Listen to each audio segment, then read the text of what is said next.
Welcome to our online chemistry class. यहाँ हम 11th class NCERT के 7th चैप्टर इक्विलिब्रियम के थ्योरेटिकल वीडियो लेक्चर डिस्कस कर रहे हैं। इस क्रम में ये हमारा 16 वीडियो लेक्चर है। अब तक जो हमने अपने 15 वीडियो लेक्चर बना रखे हैं उसमें हमने द्रवानुपाती क्रिया का नियम, लाशतालिये का नियम, केसी और केपी में संबंध, ओस्टवाल का तनुता नियम, Arrhenius concept for acid and base, इन सबको डिस्कस कर रखा है। इस वीडियो लेक्चर में हम अम्ल और क्षार के ब्रोंस्टेड-लॉरी कॉन्सेप्ट को डिस्कस करेंगे। ये जो हमने पिछले वीडियो लेक्चर डिस्कस किए हैं इन सब के वीडियो लिंक्स आपको नीचे डिस्क्रिप्शन बॉक्स में मिल जाएंगे। तो इस ब्रोंस्टेड-लॉरी कॉन्सेप्ट को समझने से पहले, देखने से पहले एक बार आप हमारा 15 वीडियो लेक्चर जिसमें कि हमने अरहीनियस का अम्ल क्षार सिद्धांत, Arrhenius concept for acid and base discuss किया है उसको आप अवश्य देख लीजिएगा, तभी ये कॉन्सेप्ट आपको समझ में आएगा। क्योंकि जो अरहीनियस अम्ल क्षार सिद्धांत की कमियां हैं उन सिद्धांत की कमियों को दूर करने के लिए ब्रोंस्टेड-लॉरी कॉन्सेप्ट, जिसको कि बीएल कॉन्सेप्ट भी कहा जाता है, दिया गया। तो जैसा कि आप सामने ग्रीन बोर्ड पर देख रहे हैं, अरहीनियस के अम्ल क्षार सिद्धांत की कमियों को दूर करने के लिए डेनिश केमिस्ट ब्रोंस्टेड और इंग्लिश केमिस्ट लॉरी ने 1923 में ये सिद्धांत दिया। इस सिद्धांत की यदि हम बात करें तो हम कह सकते हैं वह पदार्थ जो प्रोटॉन अर्थात H आयन देने की प्रवृत्ति रखते हैं अम्ल कहलाते हैं, और जो पदार्थ प्रोटॉन लेने की प्रवृत्ति रखते हैं वह क्षारक कहलाते हैं।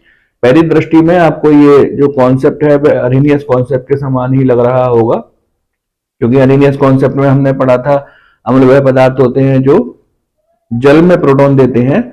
तो आप जब इसकी कंपेयर अरहीनियस कॉन्सेप्ट से करेंगे तो आपको एक शब्द का यहाँ पर मिसिंग लगेगा कि यहाँ पर जल की जो लिमिटेशन है वो यहाँ पर नहीं है। यदि मैं आपको फिर से रिवाइज करूं और बोलूं और दोनों में डिफरेंस बताऊं, अरहीनियस कॉन्सेप्ट में और ब्रोंस्टेड-लॉरी में कॉन्सेप्ट में क्या डिफरेंस है, तो अरहीनियस कॉन्सेप्ट जल में प्रोटॉन देने की प्रवृत्ति अर्थात H आयन देने की प्रवृत्ति पर निर्भर है, जबकि जो ब्रोंस्टेड-लॉरी कॉन्सेप्ट है वह केवल प्रोटॉन देने की प्रवृत्ति और प्रोटॉन लेने की प्रवृत्ति पर डिपेंड करता है। यहाँ पर जल की कोई लिमिटेशन नहीं है। तो एक बार मैं फिर से रिवाइज कर देता हूं। ब्रोंस्टेड-लॉरी कॉन्सेप्ट के अनुसार अम्ल वह पदार्थ होते हैं जो प्रोटॉन अर्थात H आयन देते हैं, और क्षारक वह पदार्थ होते हैं जो प्रोटॉन लेते हैं। आइए इसको कुछ एग्जाम्पल्स के द्वारा स्पष्ट करने का प्रयास करते हैं। तो सामने ग्रीन बोर्ड पर आप कुछ एग्जाम्पल लिखे हुए देख रहे हैं। ए एग्जाम्पल में आप देख सकते हैं HCl plus H2O equal to H3O ion plus Cl ion. B example में CH3COOH plus H2O equal to H3O ion plus CH3COO ion. तो इन दोनों एग्जाम्पल में आप समझ सकते हैं कि HCl और CH3COOH प्रोटॉन को त्याग देते हैं। यहाँ से प्रोटॉन निकलकर H2O के पास चला जाता है, तो हम कह सकते हैं कि HCl और CH3COOH दोनों ही ब्रोंस्टेड-लॉरी अम्ल की भांति कार्य करते हैं, जबकि C और D जो रिएक्शन है यहाँ पर NH3 प्लस H2O, यहां से H2O में से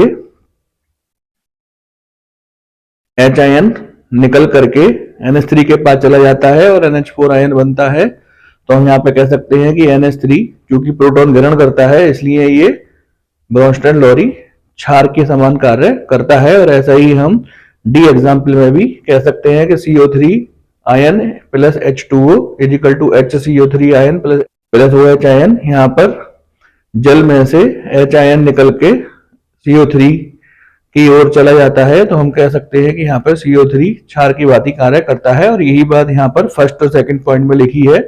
ए तथा बी पॉइंट से स्पष्ट है कि HCl तथा CH3COOH दोनों अम्ल है क्योंकि दोनों ही प्रोटॉन देते हैं। सी और डी पॉइंट से स्पष्ट है कि NH3 और CO3 आयन दोनों ही क्षारक है क्योंकि वह प्रोटॉन ग्रहण करने की प्रवृत्ति रखते हैं। तो सामने जो 4 एग्जाम्पल लिखे हुए हैं उनसे हम चौथे एग्जाम्पल से ये निष्कर्ष निकाल सकते हैं कि यहाँ पर जो CO3 है वह क्षार की भांति कार्य करता है क्योंकि वह H2O से प्रोटॉन ले लेता है। तो हम कह सकते हैं कि अणु ही नहीं आयन भी अम्ल और क्षारक के समान कार्य कर सकते हैं। यदि हम शुरू की 2 अभिक्रियाओं को देखें, यहाँ पर H2O प्रोटॉन लेता है इसलिए यहाँ पर दोनों ही अभिक्रियाओं में H2O क्षारक के समान कार्य करता है, जबकि C और D रिएक्शन में H2O प्रोटॉन देता है और यहाँ पर ये अम्ल की भांति कार्य करता है। आप देख सकते हैं यहाँ से प्रोटॉन निकलकर NH3 के पास चला गया और CO3 के पास चला गया, जिससे कि HCO3 और NH4 आयन बनता है। तो हम कह सकते हैं कि जल अम्ल के समान भी कार्य करता है और जल क्षार के समान भी कार्य करता है। शुरू की दो अभिक्रियाओं में जल क्षार के समान कार्य करता है, जबकि C और D रिएक्शन में जल अम्ल की भांति कार्य करता है। तो हम कह सकते हैं कि जल क्योंकि अम्ल और क्षार दोनों के समान कार्य करता है, इसलिए वह उभयधर्मी है, जिसको कि हम अंग्रेजी में एम्फोटेरिक कहते हैं। और इसका आगे को और अध्ययन हम करेंगे। तो सामने जो 4 एग्जाम्पल लिखे हुए हैं उससे हमने ये सीखा कि जल प्रारंभ की 2 अभिक्रियाओं में क्षारक की भांति कार्य करता है और अंतिम 2 अभिक्रियाओं में अम्ल की भांति कार्य करता है। तो अर्थात जल उभयधर्मी अर्थात एम्फोटेरिक है। तो जैसे कि आप सामने ग्रीन बोर्ड पर लिखा हुआ देख सकते हैं, एम्फोटेरिक एक सामान्य शब्द है जिसका अर्थ होता है अम्ल और क्षार दोनों के समान कार्य करने वाला। आइए सामने लिखे हुए ई पॉइंट को डिस्कस करते हैं। HCl प्लस NH3, यहाँ से HCl से प्रोटॉन निकल के NH3 के पास पहुंच गया, NH4 आयन मिल गया और Cl आयन बन गया। तो हम कह सकते हैं कि ब्रोंस्टन-लॉरी कॉन्सेप्ट के अनुसार इस बात को स्पष्ट किया जा सकता है कि अम्ल और क्षार को समझाने के लिए जल की कोई बाध्यता नहीं होती है। इसी प्रकार से ई पॉइंट से हमको ये भी समझ में आता है कि यहाँ पर जो NH3 है वह क्षार है, क्योंकि ये प्रोटॉन लेता है और NH4 आयन में चेंज हो जाता है। तो हम समझा सकते हैं कि केवल वही पदार्थ क्षारक नहीं होते हैं जो कि OH आयन देते हैं। तो ऐसा कोई जरूरी नहीं है कि क्षारक वह पदार्थ होते हों जो कि OH आयन देते हों। तो हमें ई पॉइंट से ये वाला पॉइंट समझ में आता है, क्षारक होने के लिए OH आयन देने की कोई बाध्यता नहीं है। वह पदार्थ जो प्रोटॉन लेते हैं वह भी क्षारक कहला सकते हैं। जैसे कि आप A, B, C, D, E point देख रहे हैं, ये सब उत्क्रमणीय या रिवर्सिबल रिएक्शन है। तो हम ये कह सकते हैं कि जो उत्क्रमणीय अभिक्रिया होती हैं वह भी अम्ल और क्षारक के समान कार्य करती हैं। अभी तक तो हमने ये समझा कि HCl अम्ल है क्योंकि ये प्रोटॉन देता है और H2O जो है वो क्षारक है क्योंकि ये प्रोटॉन लेता है। यदि हम इसकी उत्क्रमणीय अभिक्रिया की बात करें, H3O आयन ये भी प्रोटॉन देता है और प्रोटॉन देने के बाद ये H2O में चेंज हो जाता है। तो हम कह सकते हैं कि उत्क्रमणीय अभिक्रिया में H3O आयन अम्ल की भांति कार्य करता है क्योंकि ये प्रोटॉन देता है, और चूंकि Cl आयन प्रोटॉन लेता है और HCl में चेंज हो जाता है तो इसलिए Cl आयन क्षारक के समान कार्य करता है। तो जो उत्क्रमणीय अभिक्रियाएं होती हैं उसमें अम्ल और क्षार के 2 जोड़े होते हैं, जैसे कि आप A रिएक्शन में देख सकते हैं HCl और Cl आयन ये अम्ल और क्षार का एक जोड़ा है। इसी प्रकार से एक जो पेयर है या जोड़ा है वो H3O आयन और H2O का है। तो हम कह सकते हैं कि उत्क्रमणीय अभिक्रियाओं में अम्ल और क्षार के 2 जोड़े होते हैं जिनको हम कंजुगेटेड एसिड बेस पेयर या संयुग्मी अम्ल क्षार युग्म कहते हैं। ये क्या होते हैं इनको हम आगे डिस्कस करेंगे। तो जैसा कि आप सामने ग्रीन बोर्ड पर देख रहे हैं, कंजुगेटेड एसिड एंड बेस जिनको हम संयुग्मी अम्ल और क्षार बोलते हैं में केवल प्रोटॉन का अंतर होता है। हम इसको इस प्रकार से लिख सकते हैं, conjugated acid is equal to conjugated base plus proton.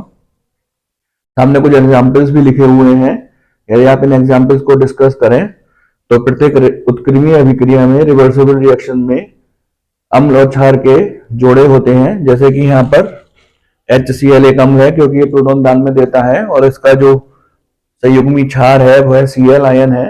जैसे कि हमने नीचे भी लिखा हुआ है, कंजुगेटेड एसिड और कंजुगेटेड बेस में प्रोटॉन का अंतर होता है। तो आप देख सकते हैं कि कंजुगेटेड एसिड यहाँ पर HCl और कंजुगेटेड बेस Cl आयन होगा और दोनों में प्रोटॉन का अंतर है। इस वाले HCl ने प्रोटॉन दान में दे दिया है और Cl आयन कंजुगेटेड क्षार के रूप में प्रदर्शित किया जा रहा है। इसी प्रकार से जो उत्क्रमणीय अभिक्रिया है H3O आयन ये एक अम्ल है और इसका जो बेस है वह H2O है। इसी प्रकार से दूसरी रिएक्शन में भी हम कह सकते हैं कि ये CH3COOH अम्ल है और जो इसका संयुग्मी क्षार होगा वह CH3COO आयन होगा।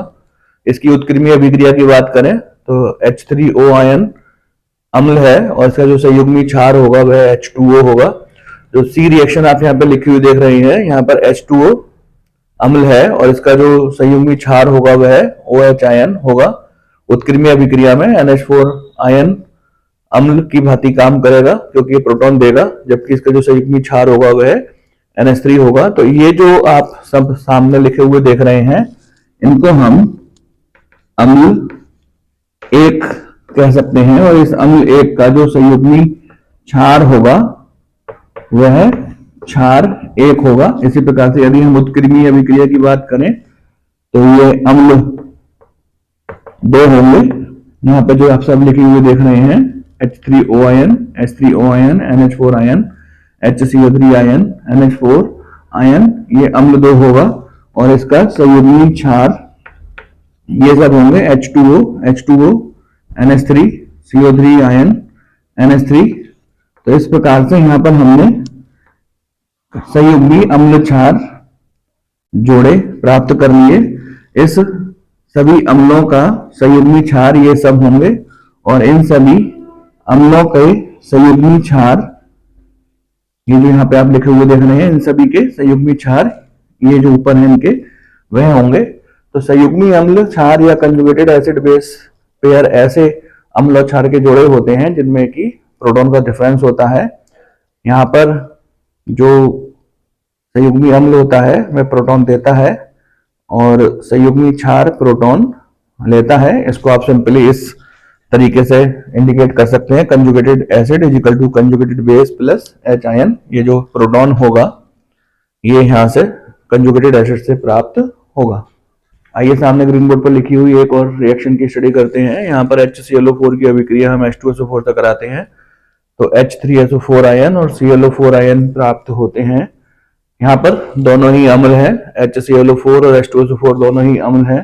अब इन दोनों ही अम्लों में से कौन सा क्षार होगा तो इसको हम ब्रोस्टन-लोरी कॉन्सेप्ट से स्पष्ट कर सकते हैं। यदि दो एसिड आपस में रिएक्शन करते हैं तो वह वाला एसिड जो कि दुर्बल होगा वह क्षार के समान व्यवहार करेगा।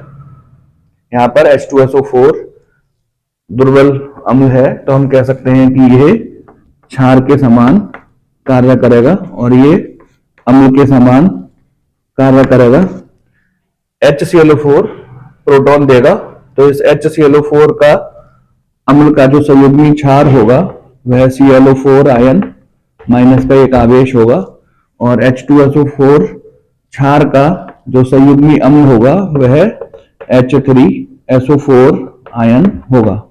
तो इस प्रकार हम कह सकते हैं कि यदि दो अम्ल आपस में अभिक्रिया करते हैं तो वह अम्ल जो दुर्बल होगा वह क्षार के समान कार्य करेगा। आइए सामने लिखे हुए पॉइंट की स्टडी करते हैं जिसमें कि लिखा है कि सभी अरीनियस अम्ल ब्रोंस्टन-लोरी अम्ल होते हैं परंतु सभी अरीनियस क्षार ब्रोंस्टन-लोरी क्षार नहीं होते। आप जानते हैं कि अरीनियस अम्ल वह होते हैं जो कि जल में H आयन देते हैं और H आयन को हम प्रोटॉन भी कह सकते हैं। इसी प्रकार से ब्रोंस्टन-लोरी अम्ल वह होते हैं जो प्रोटॉन देने की प्रवृत्ति रखते हैं।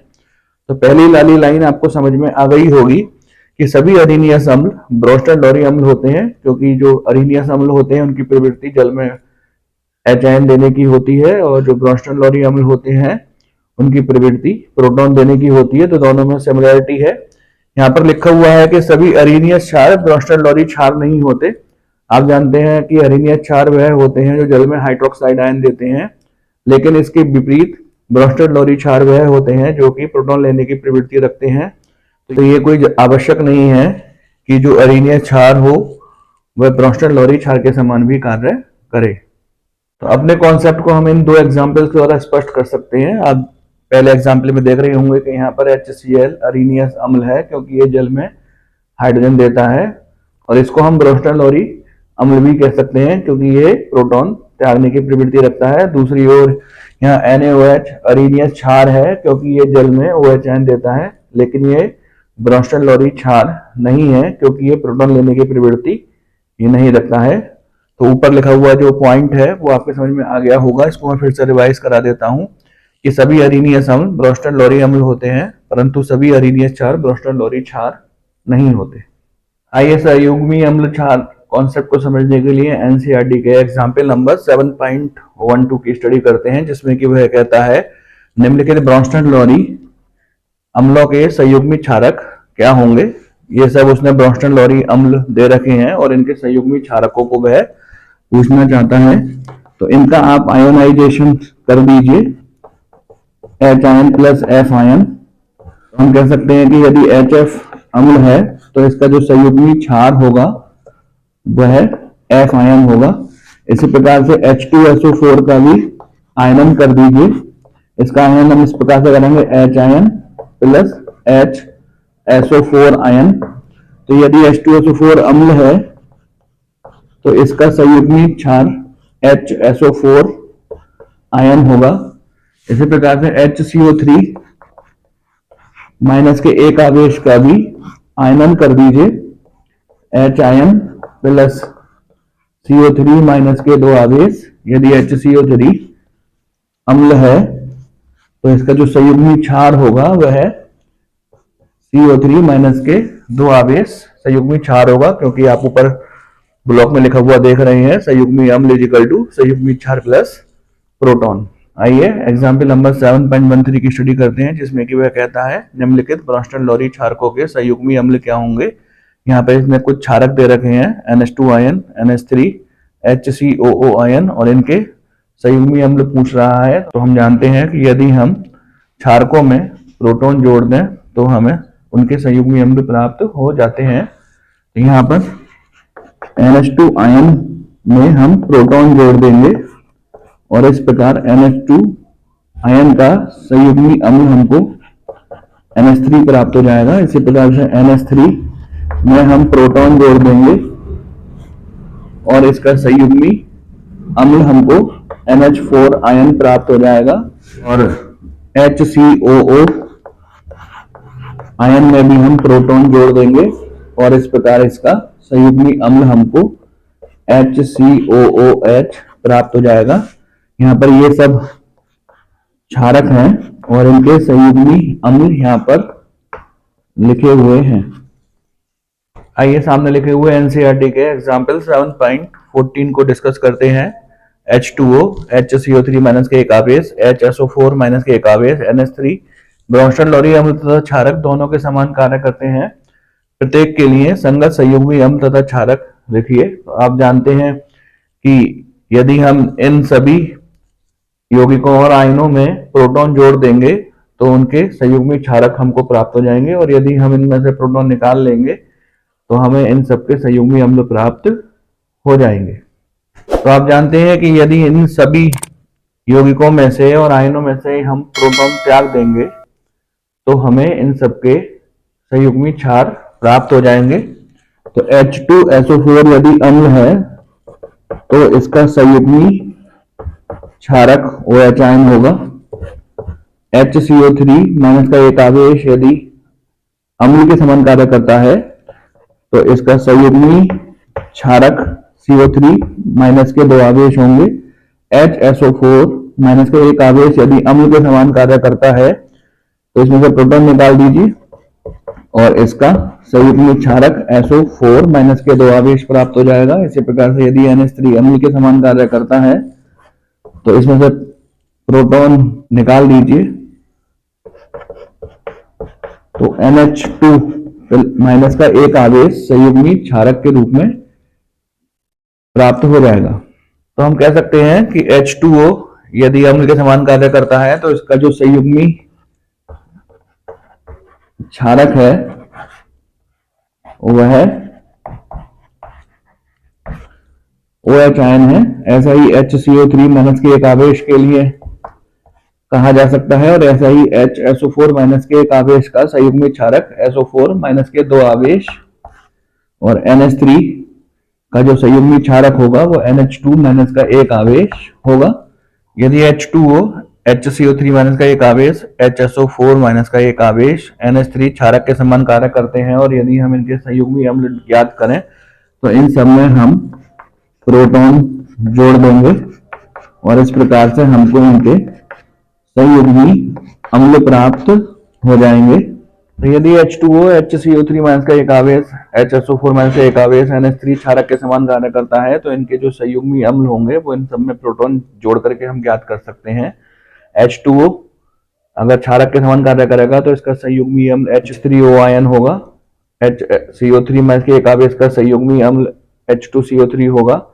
HSO4 माइनस के एक आवेश का संयुग्मी अम्ल H2SO4 होगा। इसी प्रकार से NH3 अगर क्षारक के समान कार्य करता है तो उसका संयुग्मी अम्ल NH4 प्लस का एक आवेश होगा। इसका आप स्क्रीनशॉट ले लीजिएगा और इसको अपनी कॉपी में इसी प्रकार से करने का प्रयास कीजिएगा। आइए ब्रॉन्स्टन-लॉरी कॉन्सेप्ट की एप्लीकेशंस या लाभ की बात करते हैं। जैसे कि आप सामने ग्रीन बोर्ड पर लिखा हुआ देख रहे हैं, बीएल कॉन्सेप्ट अणु के साथ साथ आयनों पर भी लागू होता है। ये उन अम्ल क्षारकों को भी एक्सप्लेन कर देता है जो कि हाइड्रोजन आयन और हाइड्रोक्साइड आयन नहीं देते हैं। ये अम्ल क्षारकों की व्याख्या जल की अनुपस्थिति में भी कर सकता है। आइए ब्रॉन्स्टन-लॉरी कॉन्सेप्ट की लिमिटेशंस की बात करते हैं। जैसा कि आप सामने ग्रीन बोर्ड पर लिखा हुआ देख सकते हैं, ये CO2, SO2, SO3 के अम्लीय लक्षण और CaO, MgO, BaO के क्षारीय लक्षणों को एक्सप्लेन नहीं करता, क्योंकि ना तो ये प्रोटॉन देते हैं और ना ही प्रोटॉन लेते हैं। जैसे प्रकार से BF3, Cl3 अम्ल के समान कार्य करते हैं, लेकिन इनमें तो कहीं से कहीं तक ना तो कोई प्रोटॉन है और ना ही कोई हाइड्रोजन है, फिर भी ये अम्लीय लक्षण प्रदर्शित करते हैं। इसकी व्याख्या हम ब्रॉन्स्टन-लॉरी कॉन्सेप्ट से नहीं कर सकते। इस प्रकार ये कॉन्सेप्ट यहाँ पर कंप्लीट होता है। यदि आपको इस कॉन्सेप्ट में कुछ प्रॉब्लम है या आपको कुछ पूछना है तो आप उसे कमेंट बॉक्स में या फिर व्हाट्सएप ग्रुप पर पूछ सकते हैं। अब जब हम अपने नेक्स्ट वीडियो लेक्चर में मिलेंगे तो वहाँ पर हम Lewis concept for acid and base discuss करेंगे।